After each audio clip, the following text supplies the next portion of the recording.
What up, everybody? This is your Cosmic Homegirl, and I am doing your weekly forecast for the week beginning August 9th of 2020 and ending on August 16th of 2020. So I hope you guys are having a good week so far, and let's just dive right into what the astrological weather is like, what the cosmic weather report is.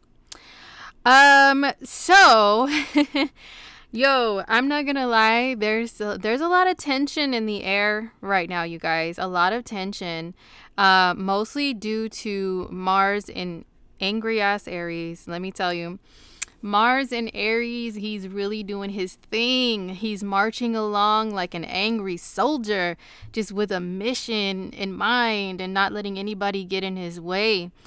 And Mars has already been in the sign of Aries for, like a couple months now. And he'll be there until January 2021 because he's going to go retrograde in this sign. But this week we have Mars now making an aspect to Pluto, which I've been talking about the last couple of weeks, giving forewarnings of this because I don't like to fearmonger or scare people, but I do like to keep it all the way real. You guys know that. And this is an aspect that Mars and Pluto aspects I'm not too fond of personally. And it's not just, for me personally. No, it's for everybody. I just, the little googly eyed emoji. Yeah. That's kind of the mood when I see any type of Mars and Pluto aspect, whether it's Mars opposing Pluto, Mars square Pluto, Mars in a conjunction with Pluto. That's really some today I got time cuz energy, okay? Some Tupac energy. Tupac was an Aries moon, and let me tell you guys, I love different kinds of music. Tupac is one of my all-time faves that I grew up on. You guys know that. And all I keep hearing in my head is Hit 'Em Up. And I don't give a like those two songs. Let me tell you, they are some Mars and Aries theme songs. And then if you guys have seen that meme music video made out of this little dude who was just like, he was stepping up to some dude and he was just saying, today I got time, cuz, and they made a song out of it like the internet does for everything. Today I got time, cuz is definitely a Mars and Pluto square theme motherfucking song, okay? So I'm just letting you guys know this aspect has been building up and it is going to be exact this week. So let's just get into that. Well, I do talk about the moon phases, and I am getting this out after the 9th. So, the 9th, the moon was in Aries with Mars. So if, the weekend has passed already and you guys are looking back at your weekend, especially Sunday on the 9th, and you're just thinking like, dang, I was just extra mad, like for no reason. Like Cat Williams says, just angry at breakfast, gang banging on bacon. If you find that was your mood over the weekend, that is why. Moon, which rules our emotions, and Mars, which is anger, aggression, and the way we express those things, both together in Aries, that's some anger for that ass. So we had those together. And then, the moon moved into Taurus late on the 9th of August. So then when we get into the 10th, when we get into August 10th, we have the moon in Taurus with Uranus in Taurus. So moon in Taurus energy is usually very smooth. I mean, Taurus energy just reminds me of chocolate. They have the little glyph for Taurus in brown. That's because it's an earth sign, because look, Capricorn is in brown too. But Taurus energy just reminds me of smooth chocolate. And Tauruses are usually, generally speaking, chocoholics. As you guys know, I have a Taurus stellium, a big Taurus stellium. And yes, that is absolutely, I can vouch for that. And a lot of Tauruses I know, it doesn't matter what your body type is or anything. We love our chocolate. We love our sweets. And the energy of the Taurus moon, the mood is usually pretty chill, very smooth. You just want to have your snacks or your whatever tastes good, and you just want to chill. You want to be peaceful. You want to be that peaceful cow, bull or whatever, grazing in the sweet grass by yourself, feeling the breeze go through your horns and all that. That's what you want to do on those days. However, Uranus is not about that life. Uranus is about life disruptions, very erratic behavior, just buzzing away with electricity. Look at the little glyph for Uranus. It looks like a little space station, right? That's what it reminds me of, a little space station or satellite floating out there in outer space.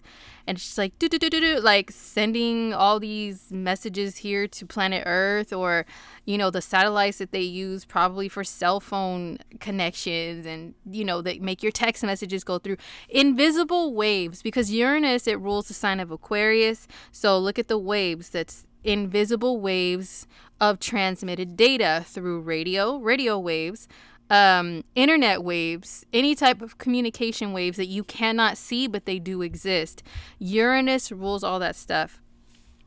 So it rules electricity and lightning too. And my point of it all is, moon with Uranus, this happens once a month. It's not like this crazy phenomenon. I'm not going to blow it up to be that, but once a month when the moon is with Uranus, exactly, you can get a lot of flashes of insight. And it does seem like invisible waves of information are being transmitted to your mind. It's like you can know things out of nowhere. You know what I'm saying? You have to be careful of what you speak into existence, because, Uranus is one of the planets that are associated with like occult knowledge and I guess you could say psychic ability. I hate saying the word psychic, but just flashes of insight just coming to you. Okay. And so we can have that, but also moon is our mood. Uranus is disruptive energy. So, on the 10th, especially, there could be a lot of erratic energy that's like you feel, especially with Taurus ruled things like your money, your comfort, your security. That could be going on. So, that's just a warning. But once the moon surpasses Uranus, though, the mood, the attitude is a lot smoother. It's its regular Taurus self. It'll make an aspect to Neptune that's nice. Well, the moon is squaring the sun and Mercury, like energy too. But, once it gets later in degrees, like up here in the 20 somethings, it'll start to be more of that calm, smooth Taurus moon energy. Okay, so now let's get into some other stuff. Okay. We do have Mercury squaring Uranus on the 10th. Yeah, the 10th. Mercury is in an exact square to Uranus. So it looks like early in the day is when the square is exact, early in the morning or the day. But it continues though, and this is something that's been building up, and it's going to come to an exact square early in the day on the 10th, but it's going to continue throughout the day and throughout the next couple of days. So Mercury square Uranus, this can also cause some disruptive energy when it comes to communication. But, even though it's a square, which we look at as a quote unquote negative aspect, it's still flashes of insight. The moon is connected to the mind, and Mercury is also connected to the mind, and both of them will be in a harsh aspect to Uranus. But even those harsh aspects are still energy exchanges back and forth between these planets. So what that means is, if you want to speak great things into existence, do that. Okay. Uranus is about the future. A lot of people who are good at predicting the future have some sort of Uranian energy that's very strong. Okay. Either Uranus by transit or in their chart. So we will all get a taste of this energy. So, just be careful what you speak into existence. That has been something I've been talking about the last few days for good reason, for like personal life reasons. It's like, wow, like good and bad, you know what I'm saying? So anyway, but this can be also very goofy energy. I'm finding like goofy humor, because Uranus, if I characterize the planets, Uranus is like that kooky mad scientist dude with the crazy hair, and he just likes to throw things together and see if they explode and laugh about it, like, like, let's see what happens when we pluck her out of this situation and throw her into this one as an experiment. Uranus rules science scientific experiments included. So he will experiment on that ass with your with your life, with your personal life. Oh my God. So yeah, the moon with Uranus, Mercury with Uranus, it's that experimental energy, but it's the kooky mad scientist who just laughs at things, who doesn't give a shit. Like you're just being you know, and it seems a little quote unquote out there, but you don't even care. You don't even care when it comes to Uranus. Uranus is one of those planets that really throws up the middle finger at everybody, okay? Uranus rules the sign of Aquarius, and like I've been talking about Tupac was an Aquarius. Mars in Aquarius, and I think North Node and Mars in Aquarius. North Node and Mars in Aquarius, and he could possibly be an Aquarius rising. So yeah, he was the king of I don't give a you know what I'm saying. So anyhow, yeah, Moon and Uranus, Mercury and Uranus on the 10th, very strong. This can mean like there's some sudden things that come up, you know, that are unexpected, that have to do with communication, that have to do with your home, that have to do with security, stuff like that. Or sudden information that you receive out of nowhere, okay? And it can be electronic communication because that's what Uranus rules. So, Mars, like I said, is inching towards Pluto. The exact Mars and Pluto square is on the 13th, okay? And if I'm going in date order, yeah, that actually is the next major aspect. So let me just tell you guys, okay? I am recording this on the 10th. And Moon and Uranus, Mercury square Uranus, Mars building up to a square to Pluto. Mars square Pluto, anything harsh, Mars and Pluto can equate to violence. I'm just saying, violence, physical violence, okay? Altercations. Just be aware of that, because just this morning, like, I am still trying to calm down because I was in the drive-through line at Starbucks. I'm not really a Starbucks person, you guys, but I really needed that caffeine today.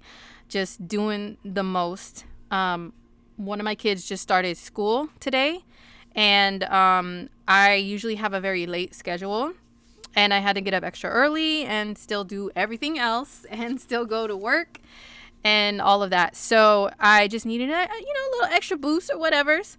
There's only like one Starbucks in my area where I live, so I had to go to that one, which there was a really long line. Long story short, you guys, today I had motherfucking time, except not the time cuz I would wanted to have, because I just strolled out of the house in my robe, okay? And I was just like, I'm in my car in a drive-through. Who cares? Ain't nobody gonna know what I have or don't have under here. So I almost had to scrap. Almost had to scrap with somebody. She is lucky I was only wearing my robe. I wasn't about to just have like raw ass in the air, you know what I'm saying, in public, trying to scrap somebody. I still have a little bit of 7th houser decency, but you bet you I cussed that out, okay? I sure did, because she claimed that I cut in line for the Starbucks drive-thru and got pissed off, and I was like, look, my G, it's just Starbucks. If you want, I'll hand you some cash for your coffee for your troubles right now, because it's gonna be a pain in the ass to turn around and do all this stuff or whatever. You're right behind me. It doesn't matter, but she still wanted to be a beezy for sheezy, and I had to tell her what's up. I had to let the west side and this motherfucker right here come out. And I could be a very peace-loving Taurus, very peace-loving Pisces, very peace-loving 7th houser. But listen, under these type of transits, people will pop off. You know what I'm saying? And I'm being tested a lot right now. I feel a lot of people are being tested. I'm noticing that with other people around me too, just straight up being tested. Mars and Pluto, this is tense pressure. This is pressure between these two planets. Mars, once again, anger and fighting, aggression, war, physical altercation. Pluto, destruction, abuse, You know what I'm saying? All the darker things in life. And so those two combined can really bring out the dark side in people physically and just with expressing their aggression. Both of these planets are associated with war and with the military. Okay. So everybody, a lot of people just feel super on guard right now. Like they really have to do extra things to defend themselves. And like, you know that song, I always feel like somebody. I can't hit high notes, especially after screaming my fucking head off this morning. My voice, I cannot take it up too high right now. My throat is still trying to recover from yelling at Miss Starbucks police. But that song, either the Michael Jackson and Rockwell version or the Master P version, whichever one you want to sing, a lot of people have that song as their theme song right now, like looking around with googly eyes under this Mars and Pluto square. It's either it makes you feel paranoid, but try not to dive too much into the paranoia, because you don't want to manifest something scary and negative to happen by just thinking about it constantly. However, awareness is key. This transit is known for violence. I'm not gonna bullshit you guys. It's known for that. So just keep that in the back of your mind. Maybe have slight googly eyes, but still live your life. You know what I'm saying? Still watch yourself, watch your surroundings, and then keep it moving. Don't just hide at home, peeking one eyeball out of the blinds, waiting like with your strap on the side. You don't have to do all of that, but definitely still be cautious of your surroundings and your actions, and try your best to control your own anger. I know I'm one to talk, you guys. I was like, yo, if I wasn't almost booty butt naked in this bitch, I would have hopped out of my car, because this chick pounded on the hood of my car. The car, oh my God. I had time today.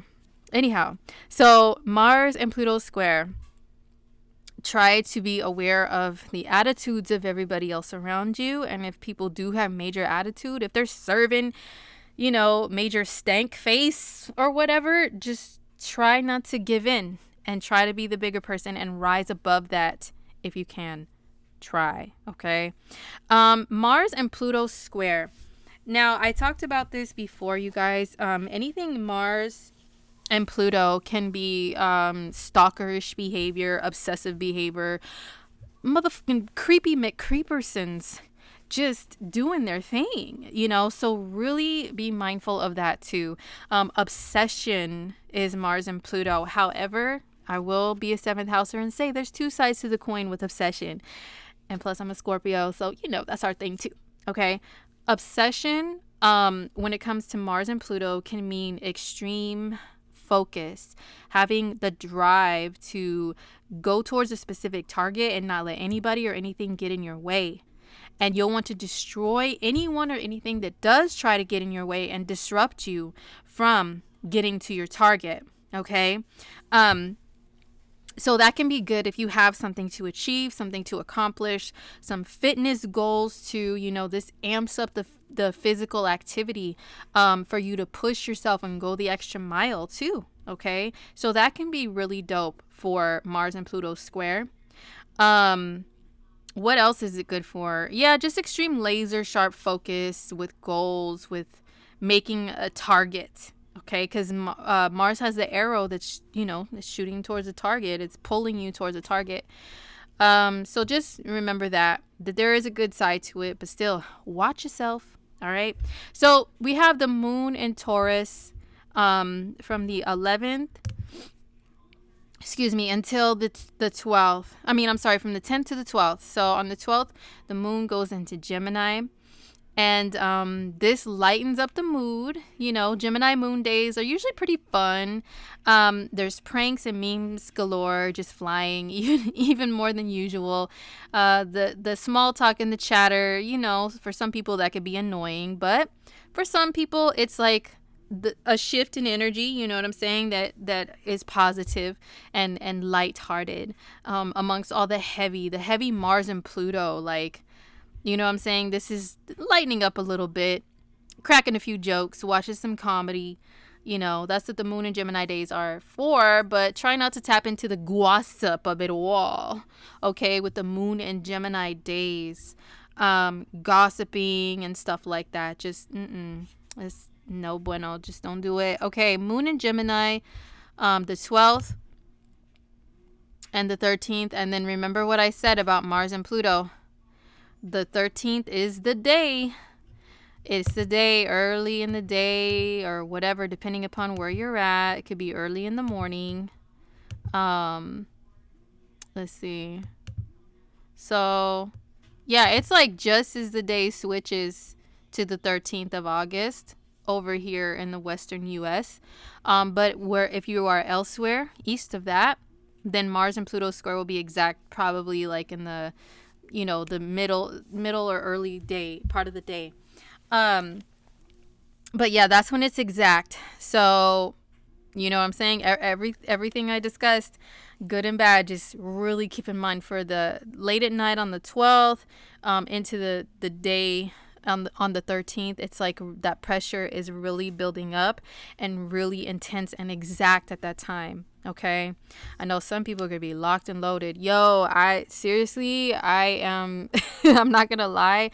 I'm gonna try to make the time to go to a weapons store, because I'm not playing around with this transit. I'm just not. As a tiny female, no, I'm sorry. I'm not playing, y'all. So anyway, Mars and Pluto square exact on the 13th. Okay, moon and Gemini on that day. Moving along, what is next? My notes are a little scattered, unfortunately. So, yeah, we have moon in Gemini. I think it is up until like the late part of the day. Yeah. So we're going to have the moon switch into Cancer on the 14th. Could be the 15th, wherever you're at.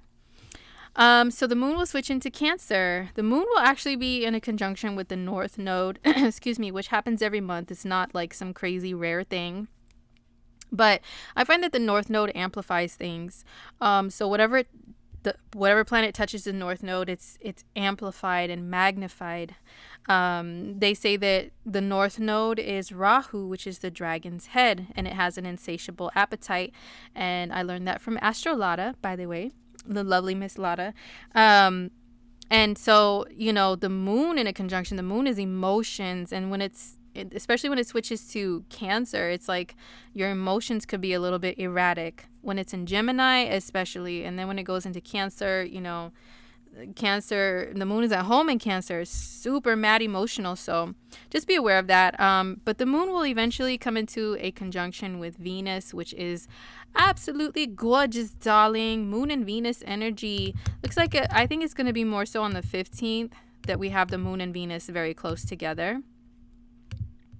Yeah, so it's going to be like the 14th, 15th that the moon and Venus are very, very close together. And in Cancer, so that's going to have people really wanting to be probably like more closer to family, especially feminine family members, and nurturing whoever you find is your nurturing family member. A nurturing family member doesn't even have to be a physical female, y'all. It could be even your grandpa. Your grandpa's the more nurturing one, that's who could play that role for you. So moon and Venus together in Cancer, the appetites are going to be too big on that day. Moon and Venus together in Cancer, they're gonna be just too real. Like the cravings are off the chain, I'm sure.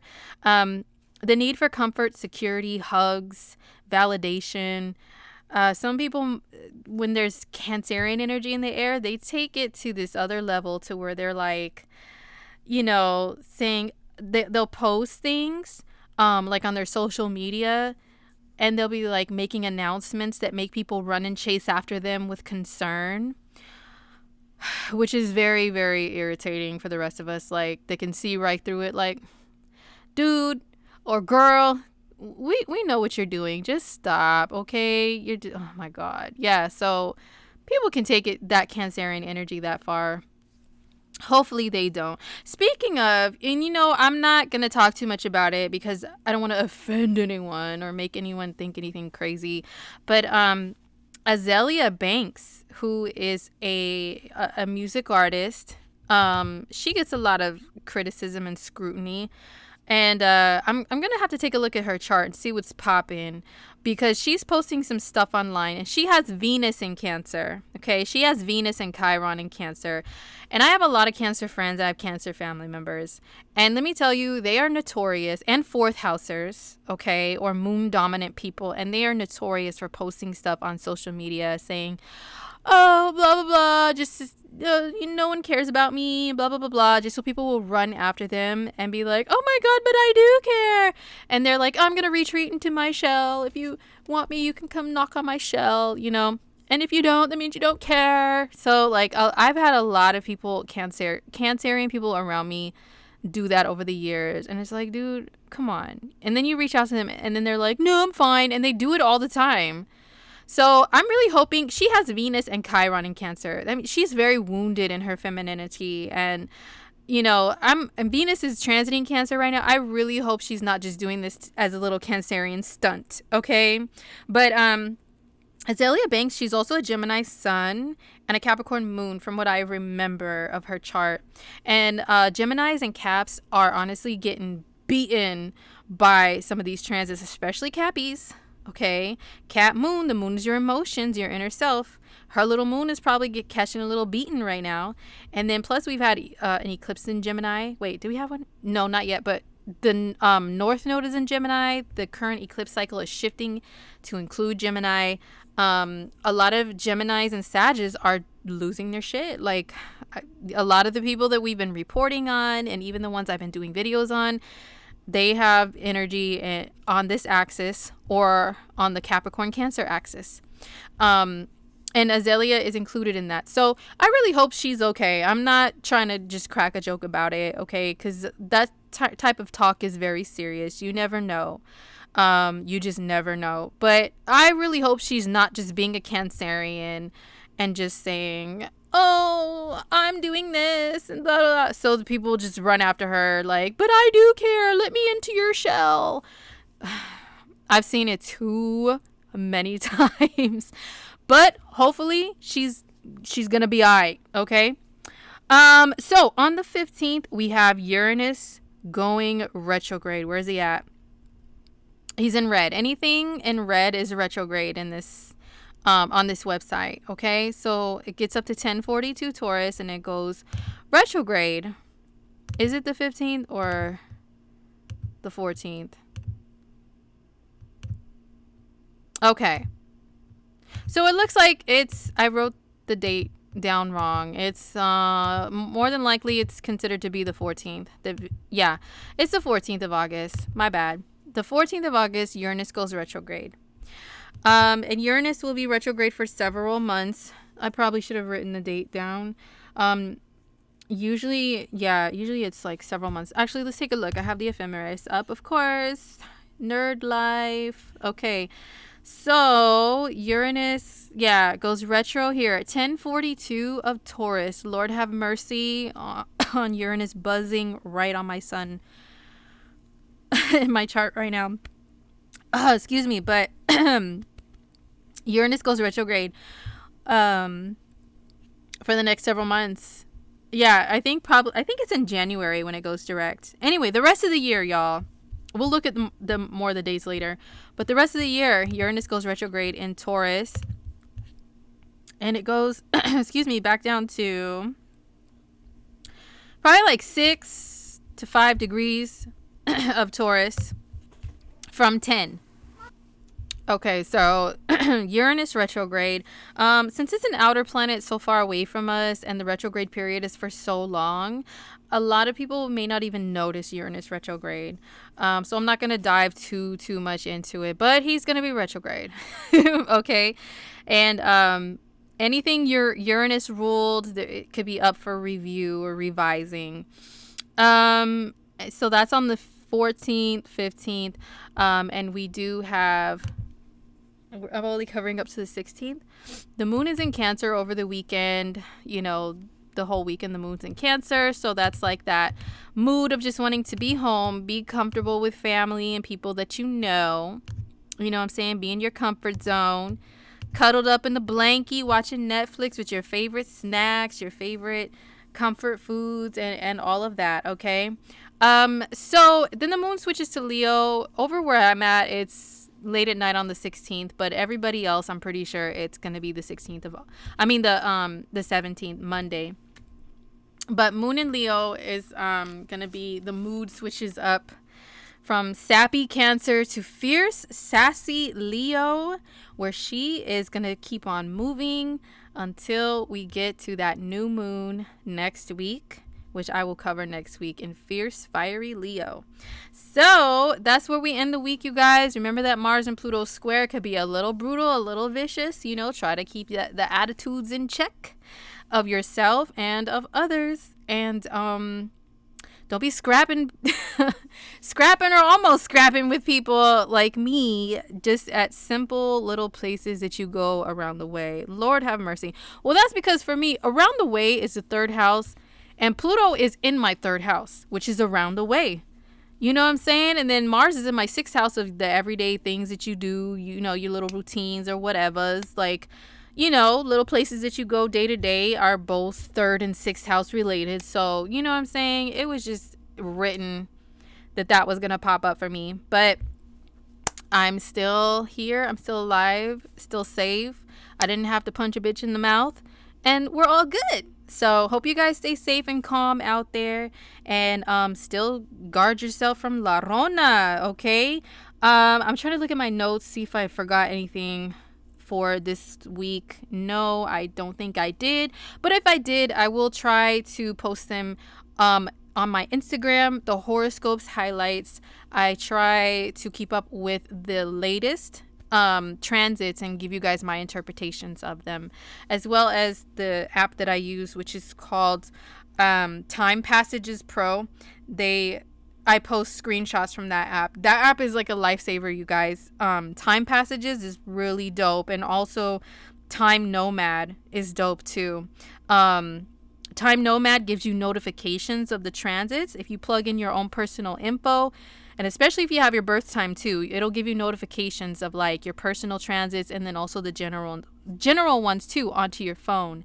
I don't know if it's on other phone operating systems other than iPhone, but yes, those apps are the truth.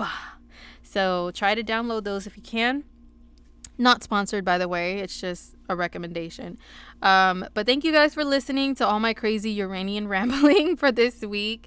And now I need to go rest my voice. And I hope you guys have a good week. And once again, stay safe out there. And I'll see you guys soon. All right, peace.